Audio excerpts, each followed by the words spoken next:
e ao contexto em que isso aconteceu, e a cirurgia e a situação, o contexto em que essa cirurgia vai acontecer, né.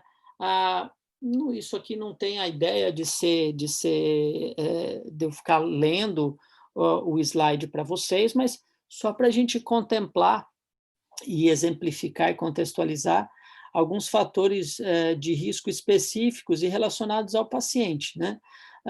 Muitas vezes a gente, vai no Ctrl C, Ctrl V, no automático e esquece algum desses pontos que eu acho importante a gente revisitar, né, principalmente ou para residentes ou médicos que estão tendo contato, com essa interseção. No começo, a gente esquece que, às vezes, o simples fato de um paciente estar com uma cateterização venosa central, ele já passa a ser um paciente de alto risco para fazer, tromboembolismo venoso, seja com embolia pulmonar associada ou não, né.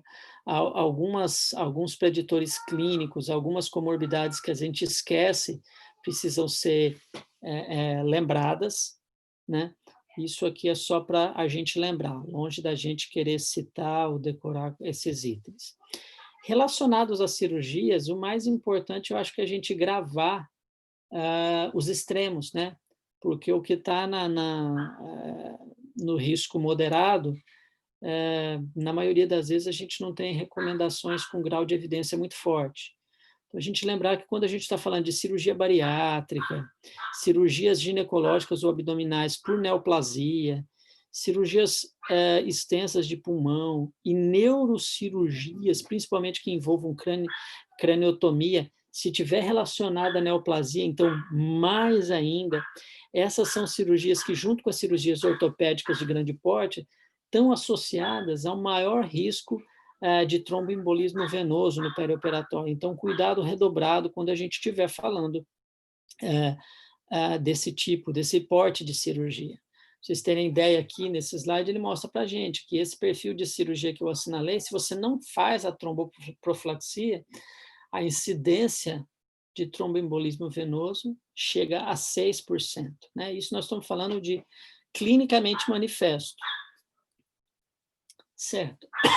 Do ponto de vista muito objetivo, e aqui esse bate-papo eu tentei deixar o mais objetivo possível, porque eu acho que revisões amplas de literatura, às vezes, elas são interessantes, mas quando a gente coloca muita informação, o essencial se perde. A gente vai falar basicamente, a gente está falando de 2 formas de profilaxia, a gente está falando de profilaxia química e mecânica. Independente das opções que a gente tem, de profilaxia química, né, e aqui estão as grandes classes de anticoagulantes que a gente vai utilizar, paralelo a ele, a gente sabe que a mecânica, ela vai ser a escolha quando eu tiver um paciente com risco de sangramento muito alto, ou quando ele for em terapia adjuvante, quando eu tiver um paciente com risco, de TEV, muito alto, em algumas circunstâncias nós vamos associar a profilaxia química à profilaxia mecânica, né, que, as compressões pneumáticas intermitentes, são o carro-chefe da mecânica. A química, durante muito tempo, a gente usou apenas 2 formas de heparina não fracionada e de baixo peso. Há alguns anos, alguns bons anos, o Fondaparinux, que durante, os últimos anos acabou reduzindo muito a disseminação no nosso meio por uma indisponibilidade temporária no mercado. E agora, finalmente, a gente entrou aí numa era de consolidação dos anticoagulantes orais diretos, não só no tratamento da fibrilação atrial, mas também na profilaxia de TEV, tanto no paciente cirúrgico e agora, mais recentemente, no paciente clínico também. E como que a gente vai fazer essa prevenção, né? Qual é o paciente que eu vou tratar e de que maneira que eu vou organizar isso na minha cabeça? Isso, as referências, elas dependem muito do cenário que a gente está falando. Então, grosseiramente, a gente acaba dividindo as cirurgias em não ortopédicas e ortopédicas, porque as ortopédicas são um capítulo à parte dentro desse cenário, né? Em 3 pontos, que eu devo seguir, né?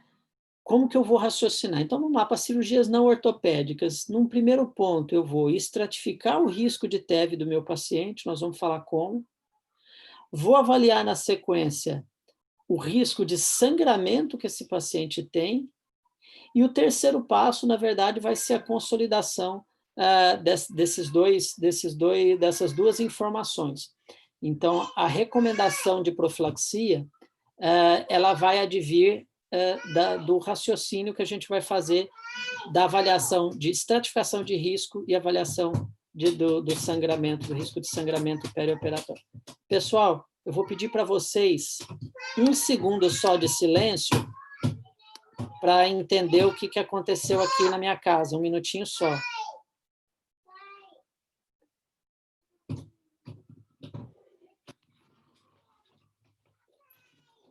Foi.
Prontinho. Desculpem. Vocês estão me ouvindo? Sim, Marcos, já liberou o áudio. Tá bom, desculpa, foi só um acidente doméstico aqui. Minha filha queimou a mão com água fervendo. Eu estava dando suporte, mas está tudo bem. Eita. Ainda bem que a mãe é médica, hein? Pois é, mas a mãe ainda não chegou, por isso que eu tive que sair ali. Desculpa, Tranquilo. pessoal. Desculpa, vamos lá. Desculpa, recapitulando. Então, vamos lá. Como é que a gente vai fazer a sequência, o mapa mental da gente? Vou raciocinar. Vou estratificar o risco de trombose, vou avaliar o risco de sangramento e, baseado nessa equação, é que eu vou tomar a minha decisão. Vamos ver como é que isso pode ser feito do ponto de vista mais prático. Esse slide, que não é nada didático, eu coloquei para vocês aqui, inclusive um lembretezinho que a gente pode fazer isso aqui através de aplicativo, e o aplicativo mais prático e conhecido aqui, que contém o modelo de avaliação de risco, é o MedCalc. O modelo mais aceito, mais universalmente empregado e mais validado para avaliação do risco de TEV, é o modelo de avaliação de Caprini. Então, como é que a gente utiliza isso? A gente tem pontos para cada grupo de fatores de risco, e a cada variável que existe em cada uma dessas colunas, de 1 ponto, 2 pontos, 3 pontos e 5 pontos, cada subitem desse conta ponto uma vez. Então, um exemplo. Se eu pegar um paciente aqui, que teve um AVC há menos de um mês, e eu vi que essa variável conta 5 pontos, e vi que esse paciente teve uma fratura de quadril, então é 5 mais 5, 10 pontos. Tá? Então, o mais fácil, se você não quiser calcular, é tentar lembrar, pelo menos, das coisas que contam mais pontos. Por exemplo, lesão medular, fratura de quadril, artroplastia letiva de quadril ou joelho, AVC recente. aqui contando bastante pontos, mas agora 3 cada um, assim, trombofilia, TEV prévio, idade acima de 75 anos, você não tem como decorar isso. Joga no Medcalc e aí você conseguiu, fez essa avaliação, então vamos lá, de acordo com o número de pontos que você obteve, você classifica esse paciente numa categoria de risco muito baixo, baixo, moderado ou alto. É acima, maior ou igual a 5, alto risco. O que é alto risco? Ou seja, é uma prevalência de TEV de 6% se você não fizer a profilaxia. Baseado nessa classificação, a gente vai dar o segundo passo, pessoal. O segundo passo é eu procurar, nesse nosso paciente, nesse candidato, preditores para ocorrência de sangramento. Então, existem preditores gerais, como o paciente que, independente de que cirurgia ele vai fazer, mas está com sangramento ativo, está com sangramento importante pré-existente, tem já doença hemorrágica conhecida, é um paciente renal crônico, hepatopata grave, está plaquetopênico, teve AVC recente, mesmo que seja um AVC isquêmico, está com hipertensão arterial não controlada. Então, esse perfil de paciente, ele é um paciente, se ele tem um desses preditores, eu já sei que é um paciente com risco aumentado de sangramento. Existem preditores de sangramento que não são só relacionados ao paciente, são relacionados à cirurgia. Existem cirurgias que aumentam a chance de sangramento e outras que, mesmo que ela não aumente a chance de sangramento, caso o sangramento ocorra naquela condição, é um sangramento que coloca o paciente em risco, né? Então, quais seriam os principais preditores em relação a procedimentos específicos, pessoal? Vou colocar 2 exemplos maiores aqui. Então, por exemplo, cirurgia abdominal. Lembrar que não é só o fato do paciente fazer uma cirurgia de grande porte. Se ele for um paciente anêmico, que está com hemoglobina reduzida no pré-operatório, ele também já tem um risco elevado. Se é por neoplasia, seja de qualquer sítio, o fato dele estar sendo operado por neoplasia, ele vai ter um risco de trombose maior e ele vai ter um risco de sangramento maior também. Certo, olha, eu vi um paciente, achei os preditores dele, então eu classifiquei o risco de sangramento, excluí, eu não consegui excluir o risco de o risco de trombose dele é baixo ou alto, e eu avaliei o risco de sangramento. Qual é o próximo passo? O próximo passo é eu me perguntar qual é a cirurgia que ele vai fazer, e eu tenho recomendações específicas para cada tipo de cirurgia.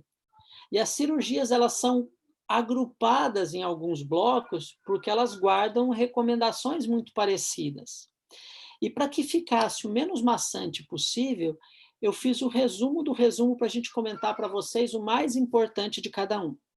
Exemplo, cirurgias gerais, pessoal. Se o paciente tiver um risco muito baixo ou baixo de TEV, ou seja, eu fiz lá o score de Caprini e deu 0, ele não conteu nenhum ponto. Eu não vou fazer nenhuma forma de profilaxia farmacológica para esse paciente, nenhuma. No máximo, eu vou orientar esse paciente a fazer deambulação precoce.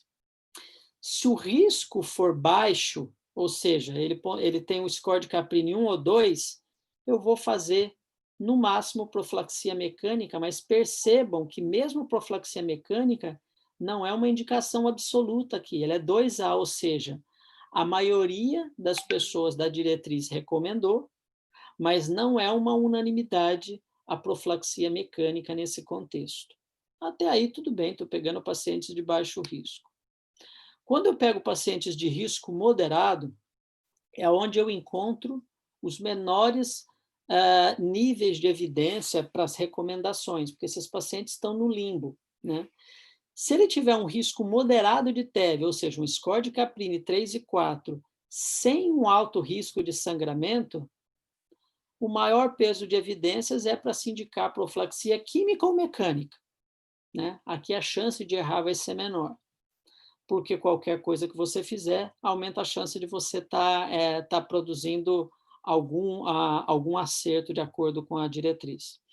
Se o risco for moderado de TEV, mas o paciente tem preditores de aumentados de sangramento, e aí não precisa fazer score, basta que você tenha um preditor, aí o ideal é que você faça profilaxia mecânica. Ok? Vou passar para o próximo. E, finalmente, recomendações para cirurgias não ortopédicas de alto risco, pessoal. Então, se eu tenho um paciente com score de Caprini maior ou igual a 5, e ele não tem risco aumentado de sangramento, olha, eu tenho um paciente com alto risco de trombose e baixo risco de sangramento, é óbvio que eu vou fazer profilaxia química, e aqui a recomendação ela é absoluta. Apesar dela ser absoluta, o nível de evidência não é A. Se o paciente for fazer uma cirurgia que foi considerada com score de Caprini acima de 5, tem alto risco para trombose, e envolve uma neoplasia, ressecção de neoplasia, e ele não tem alto risco de sangramento, além de fazer a profilaxia química dentro do hospital, eu devo fazer essa profilaxia estendida por mais 4 semanas fora do hospital. E aqui o maior peso de evidência são para as heparinas de baixo peso molecular. E se eu tenho um alto risco de trombose e está associada um risco de sangramento aumentado ou sangramento em órgãos nobres, eu tenho que fazer profilaxia mecânica, inicialmente.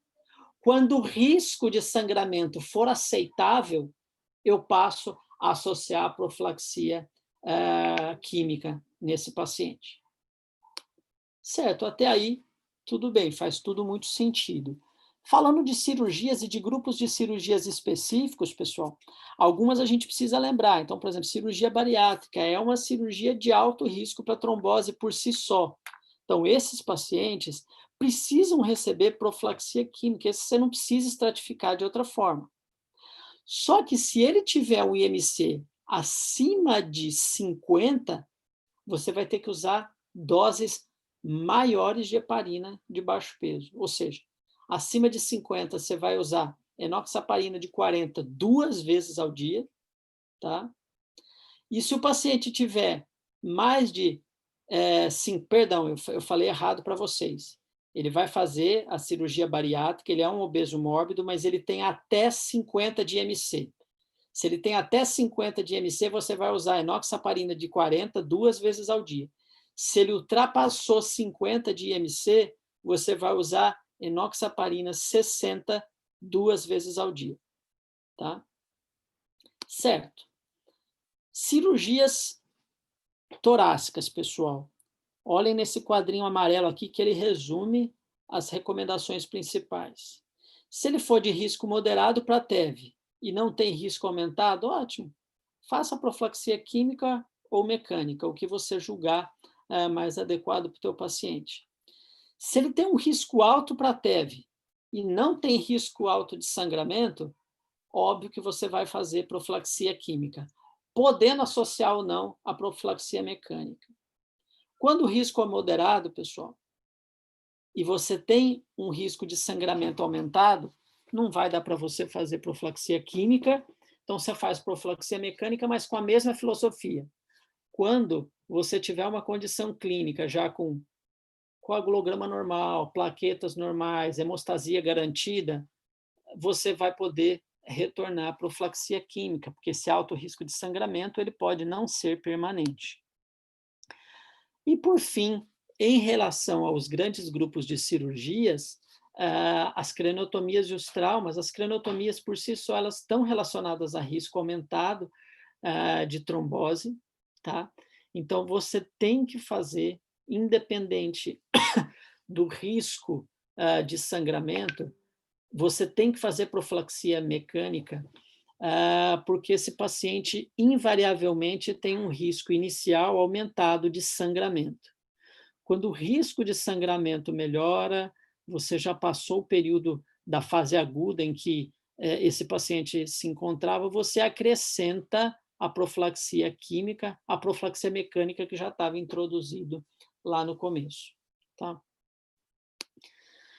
As cirurgias espinhais elas vão ter o mesmo raciocínio das cirurgias, das craniotomias, das cirurgias do sistema nervoso central, né? Então, ela por si só é uma cirurgia de alto risco, então, no mínimo, você vai fazer profilaxia mecânica, passar da fase aguda e a hemostasia garantida, com consentimento da equipe, em contato com o cirurgião, depois dessa primeira fase, dessas primeiras 24 a 48 horas, você já negocia a introdução de profilaxia química, caso tenha algum preditor aumentado de sangramento na fase inicial. Entrando no último grupo de cirurgias, pessoal, a gente pode recapitular isso depois, porque muita coisa aqui ela tem que ser informativa mesmo, não dá para a gente lidar com isso apenas fazendo raciocínio empírico. A cirurgia para grande trauma, por si só, ela já é considerada alto risco para trombose. E, invariavelmente, esse paciente que teve um grande trauma, ele é um paciente com risco aumentado de sangramento. Então, se for possível, se o trauma não está envolvendo os membros inferiores e for possível fazer a compressão mecânica, você deve fazer a compressão pneumática intermitente na fase inicial. Quando você tiver garantido hemostasia adequada e estabilidade do sangramento que porventura esteja associado, aí você acrescenta numa segunda fase a profilaxia com heparinas. Certo. E as cirurgias ortopédicas, pessoal? As cirurgias são um grupo de cirurgias à parte e que elas, por si só, como um grupo de cirurgias em geral, ela confere aí, vocês veem que sem profilaxia, dentro do primeiro mês, a gente vai ter uma taxa acumulada aqui, em média, de 4,5%, 4,3% de chance de TEV. Isso é alto risco. Isso como um grupo de cirurgias, algumas cirurgias específicas, elas aumentam ainda mais esse risco. Vamos falar das principais. Prótese de quadril e joelho, a gente vai ter o mesmo raciocínio, pessoal. Então, o que é absoluto, o que não se discute em relação a eles? São cirurgias de alto risco de trombose, e esses pacientes devem ter profilaxia química instituída, tá? Seja ela com heparina de baixo peso, fondaparinux ou NOAC, no mínimo por 14 a 10 dias. No mínimo. Se for joelho, você pode, teoricamente, parar por aí. Se for quadril, o ideal é que você estenda essa profilaxia até 35 dias, e nós vamos comentar qual a droga, as principais drogas estudadas nesse contexto.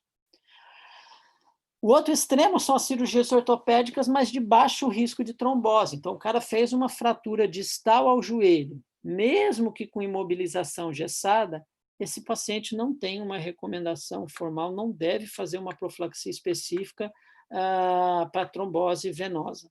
Tá? Em geral, esse perfil de paciente não é que ele não tem risco de trombose, mas os riscos de sangramento com a sua terapia vão ser maiores que o benefício que você vai trazer em prevenir trombose nesse paciente. A mesma coisa quando vai fazer uma artroscopia de joelho num paciente. O paciente vai fazer uma artroscopia diagnóstica e não tem história de TEP ou TVP. Não é para fazer profilaxia, a não ser que ele tenha algum outro preditor ou alguma outra comorbidade. Certo. E o que foi muito estudado por ser custo efetivo, por ser eficaz e ter uma segurança muito grande, uma facilidade de posologia e administração, são os anticoagulantes orais nesse contexto de profilaxia de TEV, no rol de cirurgias ortopédicas. E o que a gente tem baseado em evidência? Para joelho, cirurgias eletivas, hein? Isso aqui não é para trauma. Então, prótese de joelho, faz um intra-hospitalar e mantém por 10 a 12 dias, em média, o anticoagulante oral direto. Se for artroplastia de quadril, 35 dias. Faz o intra-hospitalar e o paciente mantém o uso em 30 dias. Só que não é dose para fibrilação atrial. Então, às vezes, confunde-se um pouco as coisas e, às vezes, até essas doses que a gente faz para profilaxia Tem médico, às vezes, usando para profilaxia de fibrilação atrial. Aqui é um pouquinho diferente. Então, rivaroxabana, a dose é de 10 miligramas dia. Lembra de orientar o paciente a tomar com o estômago cheio, senão ele não vai ter biodisponibilidade adequada. Os outros NOACs você pode usar independente da alimentação, tá? A dabigatrana você vai ter que usar a dose de 110 miligramas de 12 em 12. Você pode iniciar, em geral, a dabigatrana de 1 a 4 horas, a rivaroxabana 6 a 10 horas após a cirurgia e a pixabana de 12 a 24. Pô, é tanta coisa de diferente de tempo, o ideal é que você se familiarize com um grupo e se o seu cirurgião, o seu médico, o seu clínico for utilizar outra droga, a gente conferir, porque é extremamente diferente o timing para você iniciar a anticoagulação com os NOACs. O que é mais razoável fazer? Se você não conhece, faz o feijão com arroz da enoxaparina na fase inicial e durante o intra-hospitalar você já pode fazer a migração para NOAC. Se você está habilitado e está confiante e conhece o manejo dessas drogas, inicia desde o pós-operatório imediato. Certo, e aqui uma pincelada, poucos minutos, falando assim, falando da profilaxia do tromboembolismo venoso, de uma forma mais objetiva possível, e vamos falar agora um pouquinho, pessoal, do manejo do antitrombótico, porque isso é um outro problema que costumeiramente envolve não o risco necessariamente de TEV do paciente, mas de fenômeno trombótico, de um infarto, de um AVC. Então, vamos ver como é que a gente aborda isso. Antitrombótico, vamos raciocinar aqui, então, antiplaquetários e anticoagulantes.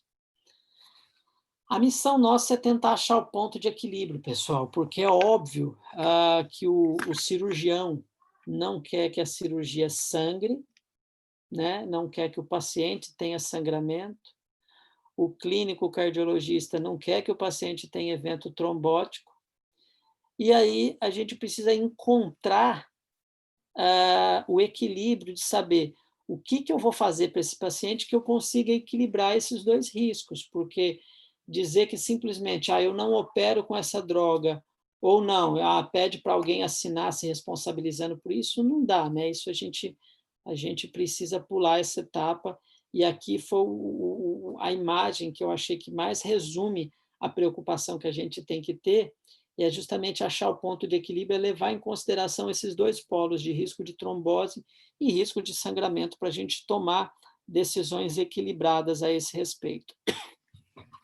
Não vou ler isso aqui para vocês, mas comentando a respeito de antiagregante, a gente tem que começar pela aspirina.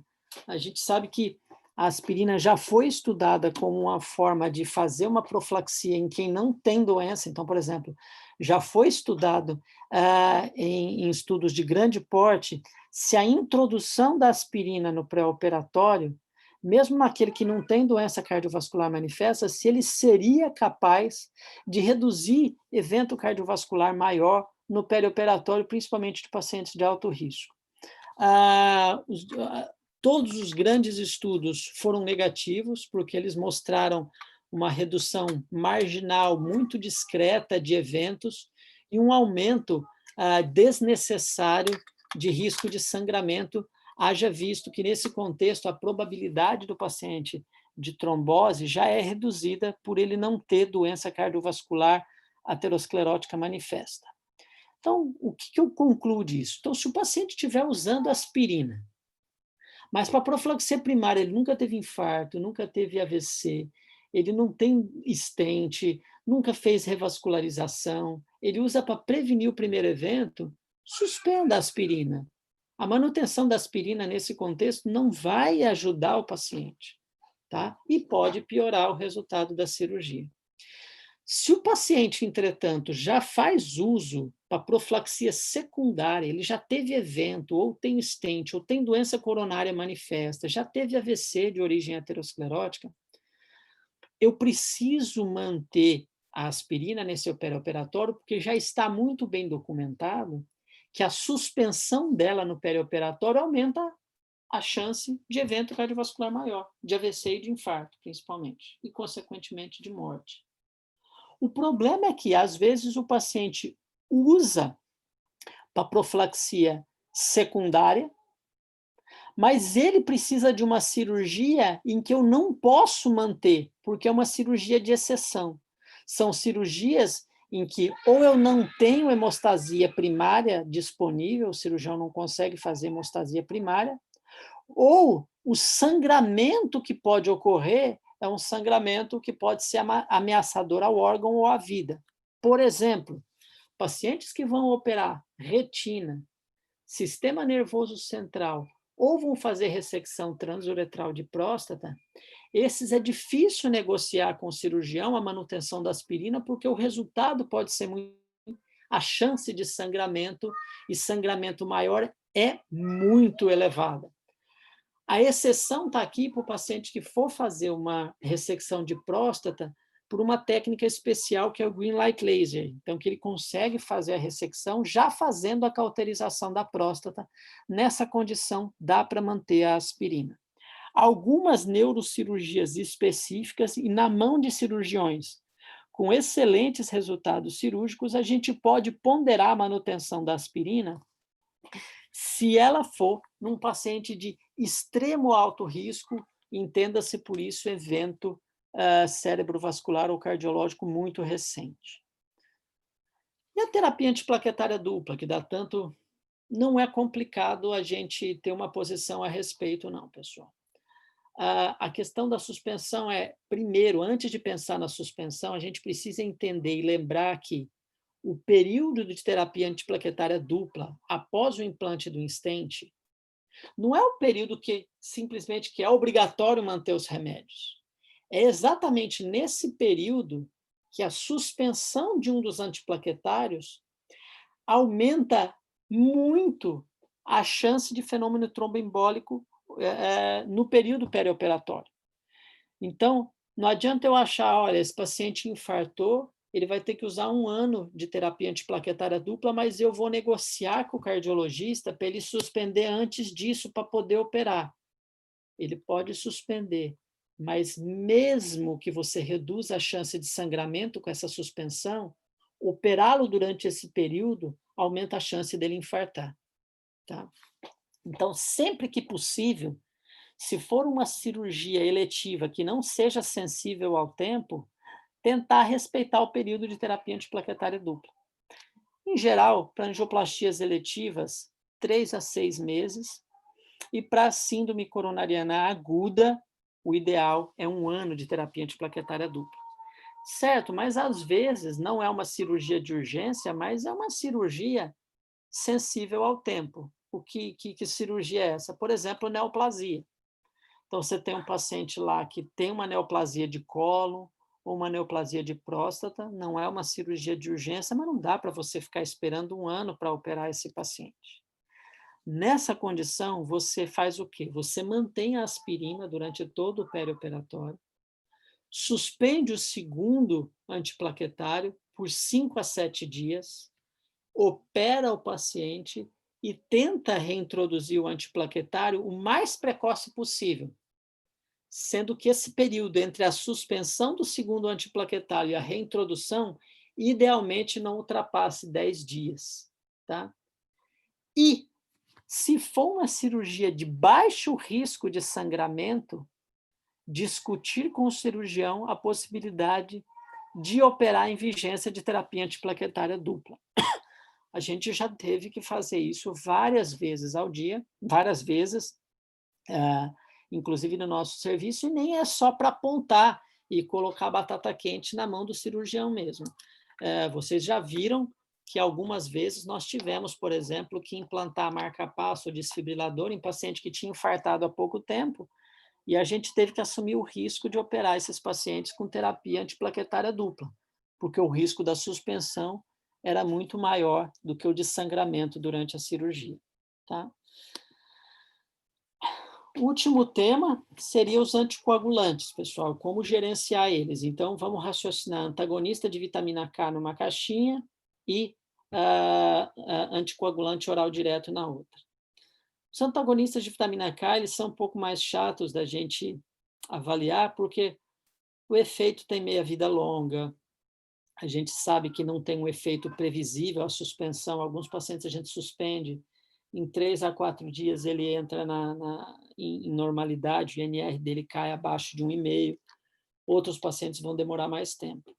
Só que a gente já sabe que boa parte das cirurgias podem ser realizadas com INR ao redor um pouco menor do que 1,5. Não precisa ter um INR de 1 para ser operado, como alguns cirurgiões às vezes tentam nos convencer, né, que esperar mais tempo para esse INR cair ou fazer reversor para esse INR cair vai trazer outras consequências para o paciente.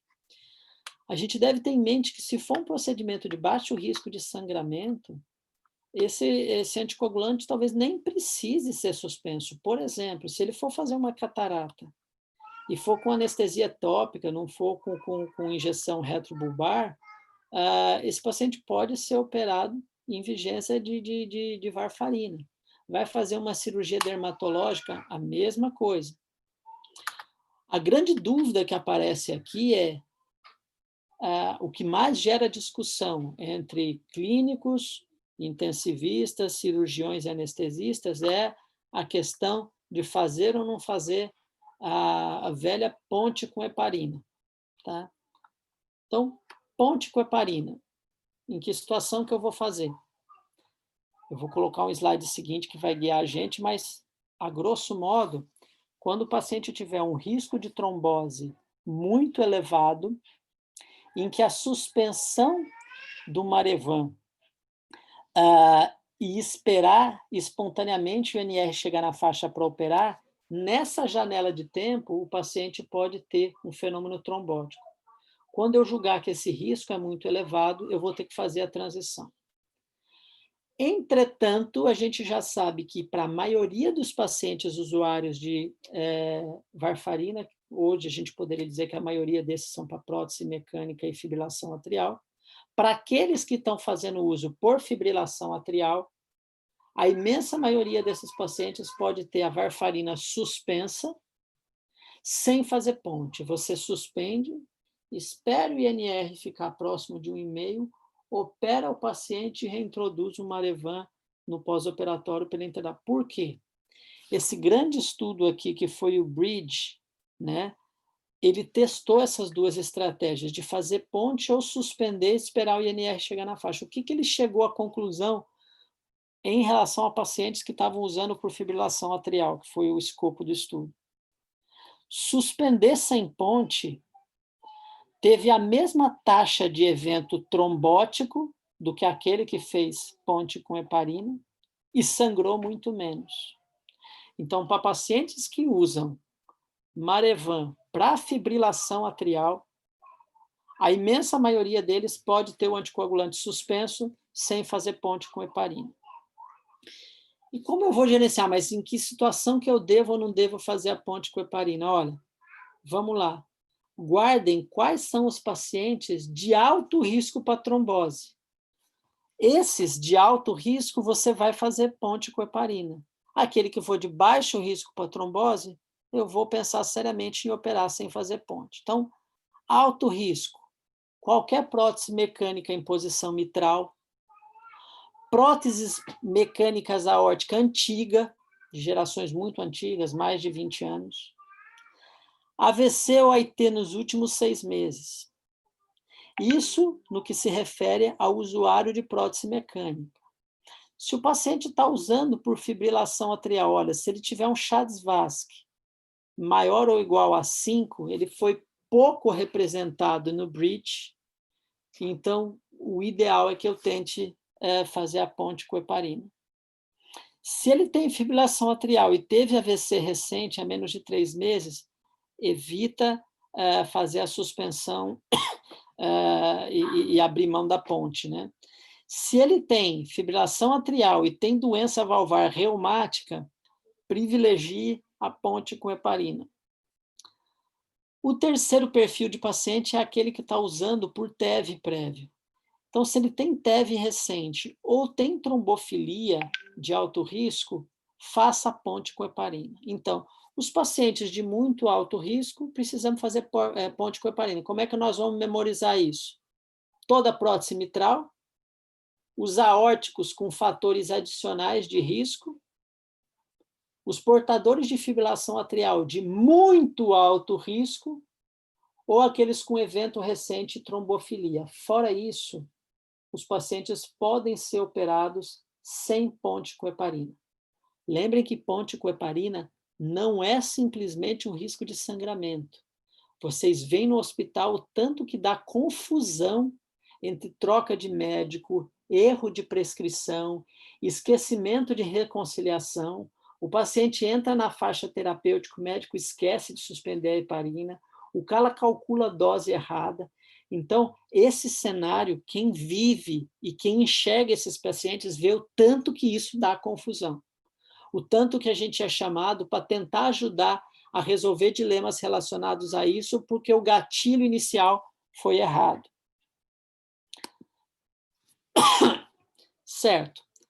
Vi que esse paciente, isso aqui tá fora, ficou fora um pouquinho do prumo, mas o que eu quero dizer com esses aqui?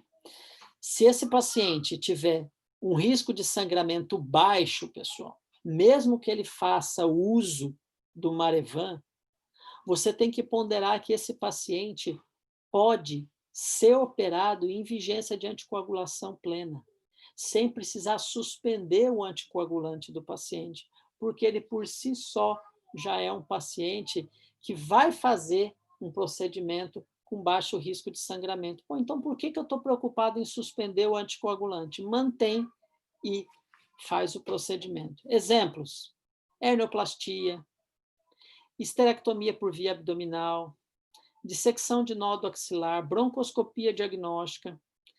Se você chegou a essa conclusão e viu que o paciente tem baixo risco de sangramento e ele faz uso de anticoagulante, vai ter que sentar e conversar com o cirurgião para entrar em acordo, porque às vezes aquele paciente tem algum outro detalhe de técnica cirúrgica que pode aumentar o risco de sangramento que você, como clínico ou anestesista, não está sabendo.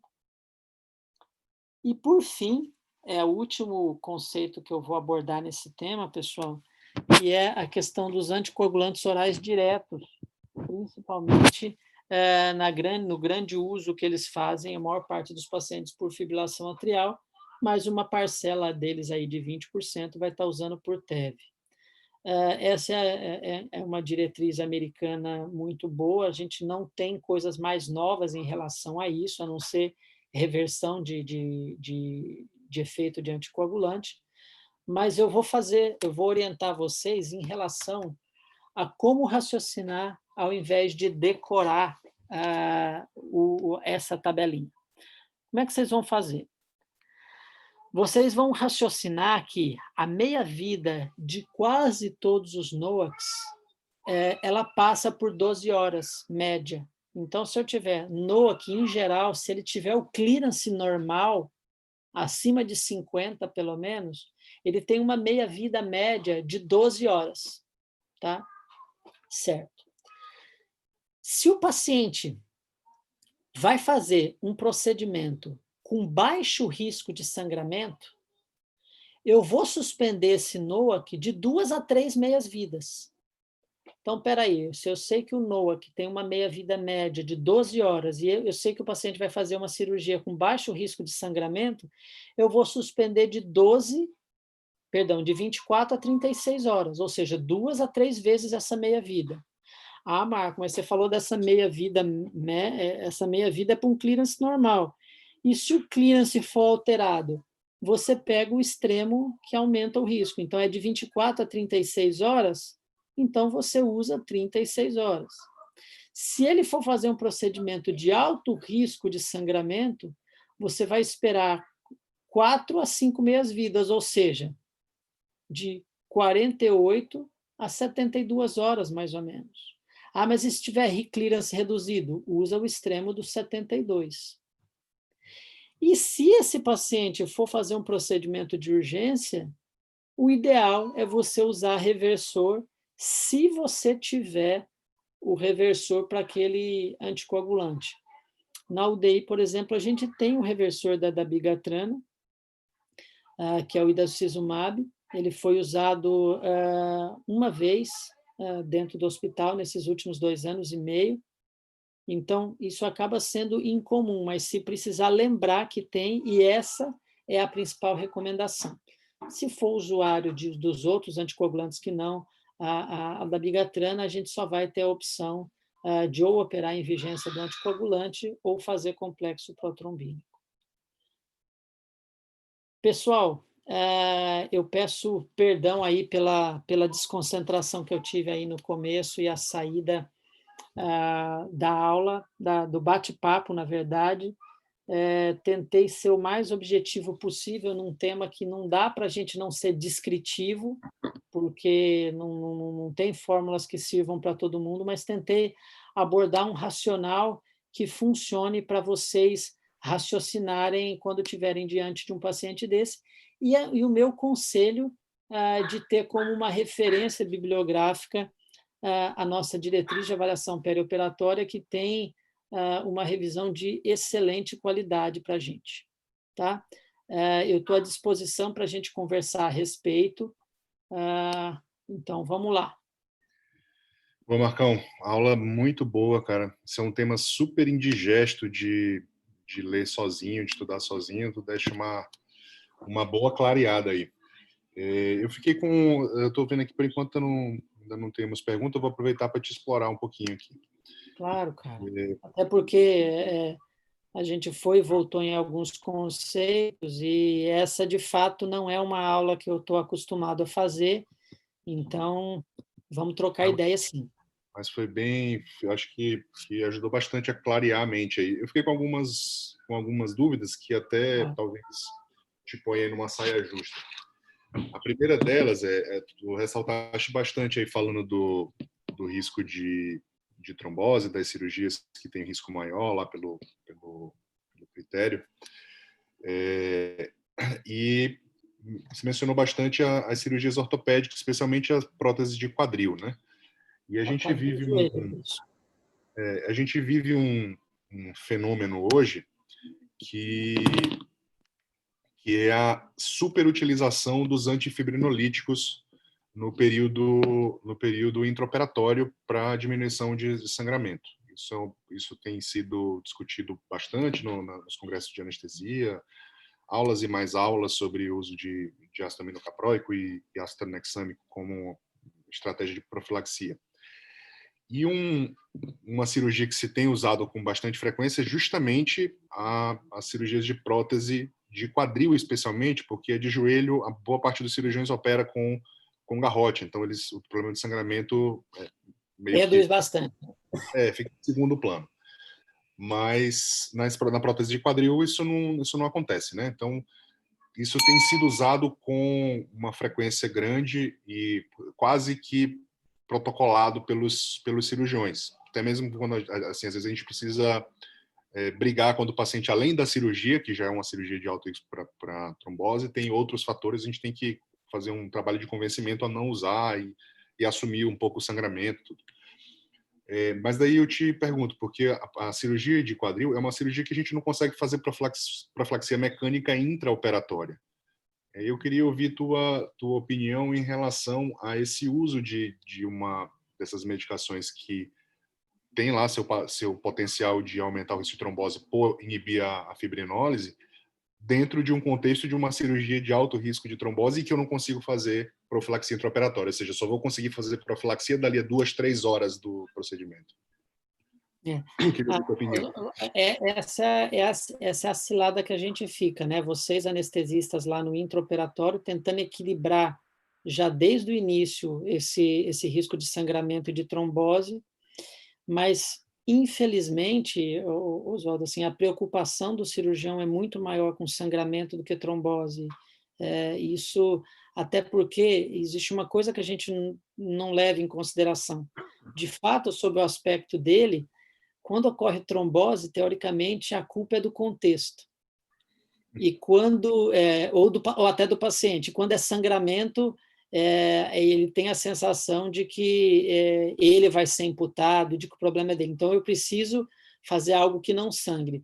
Nesse afã de não deixar, de querer sangramento zero, começam as procuras obstinadas por resultados que às vezes são bons do ponto de vista cirúrgico, quando a gente avalia, mas não do desfecho em 30 dias, porque a gente está falando de um paciente que já pode sair do hospital por exemplo, uma TEV subclínica, que não conseguiu se perceber ali, mas que o gatilho para começar a hipercoagulabilidade começou, às vezes, dentro do centro cirúrgico, né? Não vejo de que forma essas medidas vão atrapalhar as nossas medidas do outro lado, só que a gente está enxugando gelo, né? A gente está melhorando a qualidade de percepção desses pacientes, tentando colocar diretriz para uso de profilaxia química no pós-operatório, começar cada vez mais precoce, deambulação precoce, mas se no intraoperatório exagerar nas medidas principalmente aí que você está comentando de antifibrinolítico, que isso é uma coisa que a gente não vive, né? A gente vive o paciente em geral depois que ele saiu do centro cirúrgico, é complicado.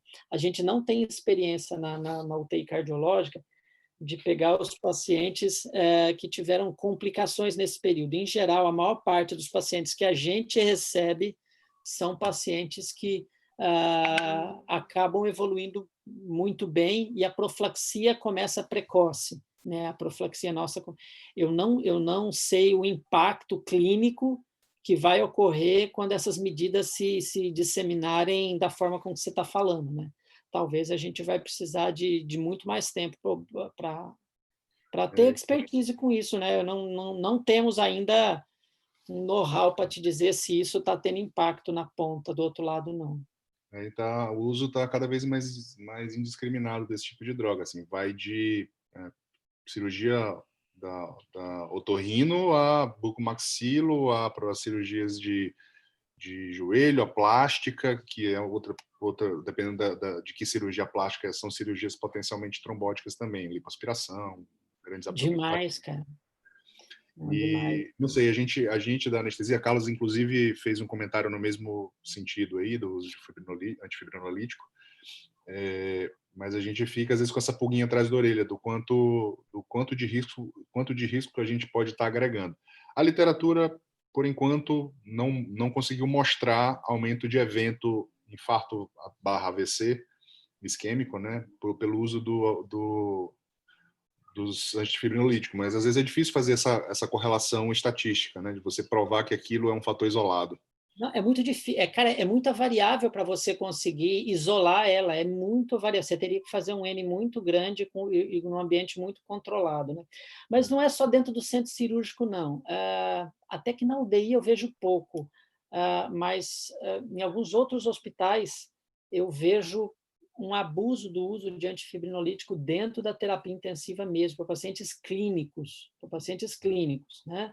Paciente, por exemplo, o paciente fez um sangramento relacionado a anticoagulante oral, seja NOAC ou seja antagonista de vitamina K, o antifibrinolítico não é a primeira opção, tá? Principalmente se não for um sangramento ameaçador à vida. Para a maioria dos sangramentos relacionados, por exemplo, a NOAC, a suspensão da droga vai ser o suficiente. Eu vou te dizer que 90% desses pacientes. A maioria desses sangramentos não são em órgão nobre, a maioria é trato gastrointestinal. Mas aí você chega lá, o cara tem fibrilação atrial, o cara já teve AVC, está com anticoagulante suspenso e está rodando Transamin de 8 em 8 horas ali a perder de vista. Então, a gente vê... Tem evidência de fibrinólise, né? Você tem fibrinogênio Exatamente. normal e está dando antifibrinolítico. Né? Exatamente, exatamente. E às vezes tem dentro do hospital, e às vezes a gente vê esse tipo de conduta até no hospital que tem complexo protrombínico. Sim. Né? Às vezes o cara tem, ele que não está fazendo o uso adequado para o cenário que ele está encontrando. Não está entendendo o mecanismo ali do sangramento, enfim. E aí, Marco, assim, puxando um gancho do que tu comentaste de tentar abreviar o máximo possível essa profilaxia, especialmente a profilaxia química, eu volto assim a comentar esses procedimentos que têm alto risco e que a gente não consegue fazer profilaxia mecânica intraoperatória, grandes cirurgias de membros inferiores. Não existe bota pneumática para os braços, né? Então, a gente, quando a cirurgia é uma grande cirurgia de membros inferiores, cirurgias oncológicas, como do nosso colega Alan, que vira e mexe opera aí na UDI, grandes cirurgias de partes moles, e a prótese de quadril, prótese de joelho, existe recomendação, mesmo que ainda não esteja em guideline, não sei se tu chegaste a ver alguma coisa em relação a isso, indicação de iniciar essa profilaxia ainda no intraoperatório nesses pacientes de alto risco em que eu não consigo fazer profilaxia mecânica, do tipo, passou as 2 horas ali da RAC, iniciar profilaxia química? Iniciar precocemente no pós, sim. Quanto mais precoce possível, mas vai depender da via anestésica que você fez, né? Agora, no intraoperatório, eu desconheço. Eu já li temas relacionados a isso, mas eu desconheço. O que há bem claro nas diretrizes é não substituir o início precoce pelo filtro de cava, que às vezes se opta, não, vamos zerar aqui o risco, vamos colocar o filtro de cava que resolve. Não, isso vai ser sempre exceção, sempre, sempre. Filtro de cava, nesse contexto de profilaxia, se não é tratamento, é exceção da exceção da exceção. Né? No máximo, se você pegar, por exemplo, um paciente que tem uma discrasia sanguínea hereditária, é um paciente hemofílico e vai fazer uma cirurgia com alto risco de trombose, que você não vai conseguir fazer profilaxia mecânica, você pode individualizar, mas nunca vai estar em diretriz, nunca. Diretriz contraindica o filtro de cava na maioria dos cenários. Entendi. Carlos está fazendo uma pergunta aqui em relação à reversão de antagonistas de glicoproteína 2B3A na emergência, como seria a forma mais prática de fazer essa reversão no caso de uma cirurgia, uma neurocirurgia, por exemplo, num paciente que faz uso desse tipo de medicação? No Brasil, plaqueta. Não tem jeito, né? Então, e às vezes não tem plaqueta também, né? Mas, assim, você fala... Porque hoje em dia, assim, inibidor de glicoproteína 2B3A, a gente só tem endovenoso. O famoso Brilinta. Não, mas Brilinta, não. Gente, é o tirofiban, né? O Brilinta é oral, que é um tienopiridínico. O inibidor de glicoproteína 2B3A, assim, aqui a gente só tem o tirofiban, os outros a gente não tem, e a gente não tem antídoto específico. A meia-vida dele é curta, né? Então, até se o paciente estiver usando, se você fizer de 6 a 12 horas de suspensão, ele já pode fazer cirurgias de grande porte. O que a gente já fez é utilizar, Oswaldo, a gente já utilizou uma vez e um conhecimento a posteriori, experiência depois, eu me arrependi de ter feito, a gente montou um plano, foi um paciente com 6 anos atrás que tinha um risco gigante porque tinha uma DA toda doente, metalizada, e precisava fazer uma cirurgia de quadril. A gente internou esse paciente, retirou o antiplaquetário, o segundo antiplaquetário dele, colocou tirofiban endovenoso, ele ficou com a tirofiban, 12 horas antes a gente esperou para operar.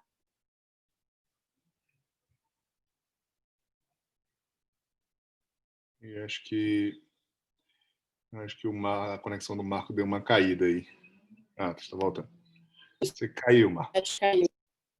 Então, recapitulando, aquele paciente, a gente fez todo esse cenário, acreditando, e é algo previsto em diretriz, o grau de recomendação muito baixo, mas era o que a gente tinha e o que a nossa experiência conseguia fazer na época. A gente fez, ele não teve sangramento, não teve infarto ali naquele momento, mas fez infarto silencioso em casa depois, chegou com a parede anterior toda destruída, ou seja, tudo isso que a gente fez... Não teve um resultado favorável.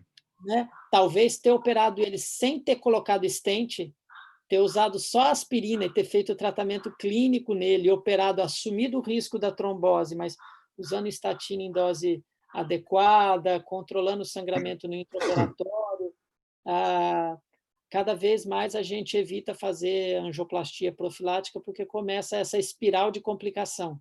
antiplaquetário, suspensão, trombose, sangramento.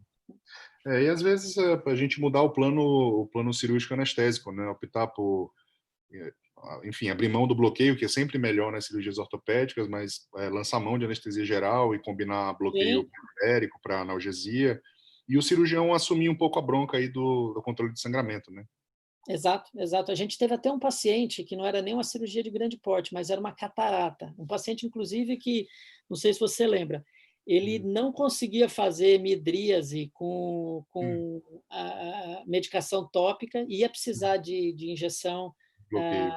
de bloqueio bulbar, e aí não dava para usar antiplaquetário, né? Ele teria que suspender. Só que o paciente tinha uma doença coronariana horrível, inoperável, já tinha feito parada cardíaca prévia por fibrilação ventricular, então eu falei assim, olha, ou não opera a catarata, ou vamos para anestesia geral, porque suspender aspirina com esse cara vai dar merda, né? Então, É, às vezes a gente tem que sentar e discutir o melhor para aquele paciente, porque pois é, e assumir um pouco esses riscos enfim, optar pela anestesia, entre aspas, maior para resolver, né? sim, sim, sim, às vezes a gente vai ter que mudar isso mesmo, cara. Isso aí, Marcão. Acho que não temos mais perguntas, Marcão. Eu vou te liberar, já estamos um pouquinho aí além do horário previsto. Mas, cara, mais uma vez, muito obrigado. Obrigado por participar desse nosso momento aí educativo do serviço de anestesia.